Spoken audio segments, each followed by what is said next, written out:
And a very special welcome to the first edition of Defo on 5. Jeff DeForest and Mike Lubie Lubitz. And you may recognize us. We have been contributors to the outstanding sports network that has been put together by our good friend Ethan. We call him Scoop Skolnick because nobody quicker to come up with the information and news and having stuff breaking than Ethan Skolnick. He's done a great job with the 5 Reasons Sports Network. We're very happy to be a part of it. And Lubie, how does it feel now? We have our own thing that we're going to establish here and hopefully be able to do this every day and have you people joining us. We may do this at a very early hour of the morning, so it's there for you to have and enjoy with your cup of coffee or whatever, or while you're thinking about, man, I got to drag myself to my stinking job, man. I need a laugh here.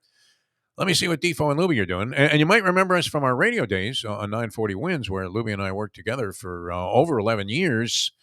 And then have the unfortunate distinction of being the only guys to ever lose a starting job to Brady Quinn. Lubie, how are you? How do you feel about this whole new venture? We have a lot of things to talk about here in the time that we're going to be on. I'm excited because we've been doing stuff with 5 Reasons for well over a year now, but it's very South Florida sports centric, which is what 5 Reasons Sports Network started out. But we're trying to branch out, and something we've done for years is talk everything, not only sports, but everything that's pertinent in the world. And I'm really excited to bring that to the 5 Reasons Sports Network. And that's why, because we're looking to diversify the network a little bit and bring you perspectives on different things that go beyond the scope of the local sports scene, we're going to start right here in South Florida. Of course. Because I believe, Mike Lubie Lubitz, and we ran this by Eric Reed earlier this morning on our regular morning show on South Florida Live. And Eric Reed, always brilliant, and he refused to really reveal anything about this. He kind of went Donald Trump on this and, took the Fifth Amendment here, which is only usually used by criminals and people that are trying to protect an incredibly dark secret. Now, we've had all of this speculation about the origins of COVID-19. That's been going on since the first people were afflicted with COVID-19, which now goes back, 3 years? Let's see. No, 4 now. 19? Came around in 20. Early 2020, yeah. Yeah. So there's a lab somewhere in Wuhan in China, and I don't know, what are they experimenting with that this would be the result? I guess they were doing experiments with bats. And somehow this stuff, now this is the current theory, leaked out. Never mind that food market where you could buy like a hanging bat and, also buy yourself a quick ticket, check, please. There's nothing funny about it. I mean, millions of people died. But, the secrecy now that is surrounding what took place in that lab, I think is only eclipsed, Lubie. And now the Chinese, think about this. The Chinese not exactly prone to saying, hey, you want to come in and look at our books? Yeah, no problem. So it would be like asking Marge Schott back in the day to look at the books of the Cincinnati Reds. And, the owners were very much in opposition. Oh, no. I mean, we're losing money. I can assure you. We're swimming in a giant sea of red ink. But we tried to pry this out of Eric Reed earlier this morning. Is there actually a vaccine or some kind of elixir that is injected into any player that comes to the Miami Heat, and they immediately are inoculated with a dose of heat culture? What do you think? Well, that's the funny thing is, and his answer was Cody Zeller's always been hurt and hustle guy. I have never seen that. I've never seen Cody Zeller block Joel Embiid. I'll tell you that right now. Cody Zeller, I didn't know he could run up and down a court at this stage of his life. I don't know. What was he doing before this? Was he playing in Istanbul? Cody Zeller. When he was acquired by the Heat, everybody was all excited. Oh, boy, we got Kevin Love. And Kevin Love, has always been a credible player. But I don't know that he moves the Heat into that category, Lubie, and I think you would agree with me. And I hate to do this right here on 5 Reasons. My God, this is blasphemous. The Heat aren't going to win the championship this year. The Clouds are going to part. There, I said it. It's like you're talking to Will Hunting here, Robin Williams and Good Will Hunting. It's not your fault, Heat fans. It's not your fault. You have to believe that. But the additions of Kevin Love, and now let's hope I'm dead wrong about this. I've been dead wrong about a lot of things in my lifetime, but I don't think so on this one. I would be willing, actually, I mean, can I do this on 5 Reasons? Is this going to get Scoop and the gang there into some kind of legal predicament? I don't think so. Not the way gambling is being treated today, but I would be willing to book personally all action on the Heat winning the championship this year. You want a piece of that, Lubie? I mean, you might be able to remodel that kitchen in that new home you bought. We just did, yeah. That would I be great. agree with you. Yeah, I mean, look, I'm a heater for life, and I think they're going to be fun down the stretch, but they're not in that top 6 conversation this year, which is sort of These other two teams, especially at the top, I mean, they did beat Philadelphia in this game, and we want to get back into that a little bit because it speaks volumes about this whole Heat culture thing. I believe that they extract some blood from Udonis Haslem. I think this is how it comes about. start with Haslam, man. Draw like a pint from Udonis Haslem. You acquired 2 guys. I don't know exactly how much blood you need. Alonzo Mourning. I was going to say Did you so. notice he had a little Band-Aid on his arm? I mean, Yep. he was wearing like a short sleeve shirt. Yep. Where they had just extracted some blood. I think they go back and they dig up, certain DNA from Pat Cummings, and they go all the way back to the beginning, right? And also, I mean, this is kind of some voodoo cocktail where they even have a lock of Ronnie Rothstein's former hair. Exactly when he had the fro. And then some of this has to come from Pat Riley. No, this inoculation that they gave Riley Cody hit. Zeller, Yeah. a guy who should have been in the same shape as Butterbean Esh, running up and down the court. I would use a reference. I don't know. The audience is generally pretty young here on the Yes. 5 Reasons Sports Network, and we're glad, to be Love it. speaking to people. I mean, we're a little arcane, a little old school, but if you ever see the movie One Flew Over the Cuckoo's Nest, the chief probably was more mobile than Cody Zeller should have been in this game. He's been with the team like a half an hour. I don't even know if he had time to have a Coke and much less shoot a couple of threes from beyond the Coke machine at practice. And so he's in a game against Philadelphia. The Heat have just lost tragically 4 games in a row. Eric Spoelstra's got a little ball spot working, right? I don't know if he converted to Judaism, Spo. I love him. I mean, could you be in better hands? Is there a guy that is like more into coaching his team than Eric Spoelstra on the sidelines there? I mean, when you watch him, it's not like, you see a lot of NBA coaches and they're totally disengaged. You think Pop is all in at this point? No. He's morphed into Donald Sutherland also. Oh, Have you yeah. noticed that? I mean, he looks like Donald Sutherland in any of these movies.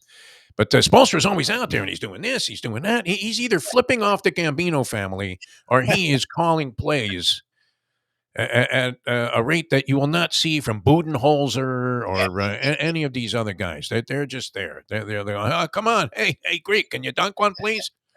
Spo is doing everything. And you can see he's thinking like miles ahead there. And this Chris Quinn is whispering in his ear, okay, Spo, this is what you got to do now. But he's already 2 steps ahead of Quinn, right? And so they throw Cody Zeller out on the court there, and you're thinking, oh, my God, this is going to be a disaster. But no, he's been inoculated with Heat culture. And sure enough, I mean, what is he doing? Running down the court like Dr. J and coming like Connie Hawkins and swooping in like a bird. Wah, wah, wah. LeBron did it the other day, and I was like, did Cody Zeller just do a LeBron? I'm like, what? Pretty amazing, man. So maybe there's something to that. You guys checked in. I don't see Woj reporting on this. Do you, Lubie? Oh, no. NBA insiders, supposed NBA insiders, they've mentioned nothing about this. And we tried, and this was a little bit of a litmus test to see if this is a true theory, that there is actually a culture that is injected into anybody who signs with the Heat, anybody who's in the Heat offices. If you change the tire on Mickey Harrison's car while it was in the garage during a game, boom, Heat culture. All of a sudden, your work ethic has changed dramatically. Epitomized in that ball game by Jimmy Butler, and somehow the Heat managed to beat the Philadelphia 76ers.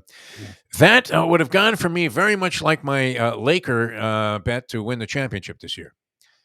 Which and we mentioned this the other day on our show, and you're not inclined to do this, but there probably are some sick degenerates out there like me that would bet the Derby futures. You see a horse run as a 2-year-old, or maybe you hear about some horse that's on the farm that he's busting clockers' watches under the cover of darkness, and nobody knows about him yet except you.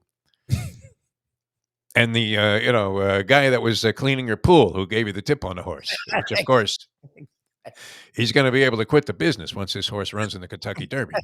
200 to 1 in the future book. 200 to 1.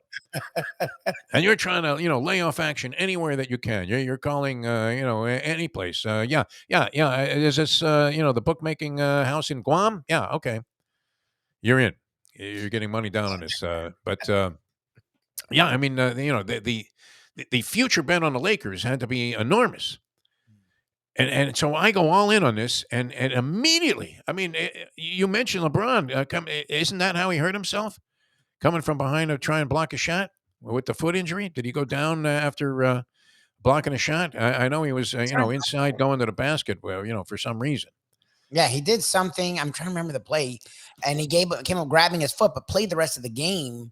So everyone thought he was fine, and Yeah. then now we found out And he's now, he's, I mean, Woj is reporting that he's just short of amputation on this thing. No, it's not that bad. They're going to reevaluate the thing in 2 weeks. What does he do for 2 weeks? Just sit around? yeah Okay. rehab. Any chance they had? I mean, they're actually not that far out of a 10 spot, which you would have to think that there would be a looming danger if you had LeBron James, Anthony Davis out there, and this whole new configuration that they had of what do they got? Russell, D'Angelo Russell was the guy they acquired, and the Japanese kid, whoever that is. They got Rui Hachimura. They got D'Angelo Russell. And then this guy who actually was a huge factor in the Mavs game, Jared Vanderbilt, Yeah. a slight big who played really well versus the Mavs. I mean, is your gambling going as poorly as mine is Lifetime? Where I mean, you're eliminated before. This would be you bet this horse that the pool guy tipped you on for 200 to 1 odds, and then you don't even get into January, and it's announced that, well, you know what, torn sesamoid, and this horse will never race again, but he's going to make a fine breeding animal. Oh God! And all of your money out the window, man. It's not like you bet winning colors, my friends, in advance. And with the Lakers, I was convinced that the league was going to fix it so that the Lakers won the championship this year in honor of LeBron, to try to convince him to stay in LA, which is a market they obviously need to have star power and to be successful. No, I mean, I covered the Lakers when their big star was Cornell Warner. Imagine. Lakers pre-Magic. Even Chick Hearn didn't want to go to the games. It was a disgrace.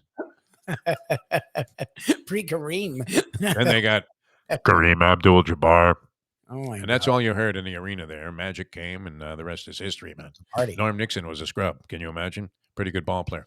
All right, so my Laker money goes out the window. I did want to mention another thing here on our initial offering, and I've been schlubbering here about local action, but I just believe that there's no way that Cody Zeller could have done what he did in that game unless there was something that delved into the occult concerning Heat culture. And I'm thinking, never mind Kyrie Irving. I mean, he would have never taken a vaccine, so that's why they could never have had him on the team. And I don't think Kyle Lowry has taken the vaccine. Oh, we thought he had a Raptors culture, and we found out it's definitely not Heat culture. Cody Zeller bought it in 1 week. Bought it right away. Became a player he never was in his lifetime within seconds. Never. I think it's the blood of UD. By the way, does Udonis Haslem have a clause in his contract that says he can't play more than 37 minutes a season? Because I think he's right at the limit, but we haven't seen him yet. I think Scott Boras negotiated that in there. You know what? This kid's only going to be able to throw like 100 innings. Okay, we'll give him $50 million anyway. It's Major League Baseball. How excited are you, Lubie? And this used to be a big thing in town when the Dolphins were the only team. How excited are you about the combine, and were you moved by the remarks of Mike McDaniel yesterday when, you talk about Joe Philbin-esque. That's what he was when he was standing up there at the combine and they asked him about various players, including your man, Tua Tagovailoa. What do you think? This year, it's funny. In the past, I used to get excited, but or at least pay attention. I don't know about excited, but I'm not. I don't know what to do with the combine this year. It's gotten really old to me. And we've talked a lot about this in the past. What guys are good at, you don't see them do. Like the great pass rushers won't run, and they won't do this, and they won't. The great quarterbacks don't throw. It's like, okay, I need a quarterback there who's just. That would be, you would think an essential, that if you were going to try to get an evaluation of a quarterback, that he actually like throws a football or two. I mean, do you really need a sperm count and to find out what his goals are after 5 years in the league? No. I want to see if the guy can throw. That's it. Can he chuck the rock? And what kind of accuracy does he have? And is he as frail as Bryce Young is, which I saw Mel Kiper the other day. By the way, his hair was standing up like Don King, what's left of it. And he's psychotic about what's going to happen here at the combine because some guys aren't going to throw. Yeah. And my whole point about it is for as much attention as being paid to it, I mean, why else would you want to look Yeah. at anything that was going on at the combine? Do we really need to see if Charlie Casserly is wearing a hairpiece? Is he still around? Casserly, did he He's check alive. out? He's alive. I Yeah, don't know what football analyzing he does anymore. he's the only guy in the stadium. Yeah, have you ever noticed that? Yeah, they have like one guy that's actually watching Yes. from the stadium. Yeah. And he's in the seats there, and it's always Casserly, and you're thinking, he actually put that on his head this morning and thought it looked good. How could he be a top evaluator of talent He's doing that piece. when he's obviously blind as a bat? You wonder what happens with your team, how they choke when they get a close-up look at these players, and then they get a chance to interview them, and they have no idea, what kind of person the guy that's going to be paid like millions of dollars is going to be. But Mike McDaniel was great, as vague as could be, as vague as these guys that say that they're not going to work out. What Mike McDaniel was talking about Gesicki, your guy, Gesicki, and he gave it the old, well, if there's another opportunity out there for him, we certainly would applaud the fact that he was able to accomplish that for the young man. In other words, we were going to cut him anyway. Yeah. You think we want that stiff on a salary cap hit? I mean, they should actually have an interpreter right there, an international interpreter to get coach speak and translate it into what it is. They And then they asked him about Tua, and he gave it the old Ralph Cramden, hamina. Oh my And, God. that's not McDaniel-esque. I mean, he was giving answers that nobody understood, Yeah. but that was the beauty of it. Yes. Was you didn't know anything about what the Dolphins were going to do, but you thought you actually could come back and recite Pythagorean theorem while doing hallucinogenics, Exactly. right? I mean, all of a sudden you were Jerry Garcia. It's unbelievable. All right, but anyway, I don't think it's a big deal anymore. Do you? I mean, if these guys aren't even going to play, what the hell? I mean, go out there and run around some cones. So the highlight still is Rich Eisen running the Yes. 40-yard dash. And he actually, even with dress shoes on and a suit, had better form than Tom Brady in all of those clips, which shows you the value of, taking a look at the 40-yard dash and thinking, hey, I got to rely on this guy. All right, a lot of fun being with you, and we'll do it again tomorrow. I hope you guys enjoyed it. You can catch us on South Florida Live every day and punch up the Defo show with Mike Lubie Lubitz. This, I think, is going to work out great. We're going to do a few things, but on an experimental basis, people. As the great Gordon Soley would say, there you have it. So for Mike Lubie Lubitz, I'm Jeff DeForest. I hope you enjoyed today's edition of Defo on 5.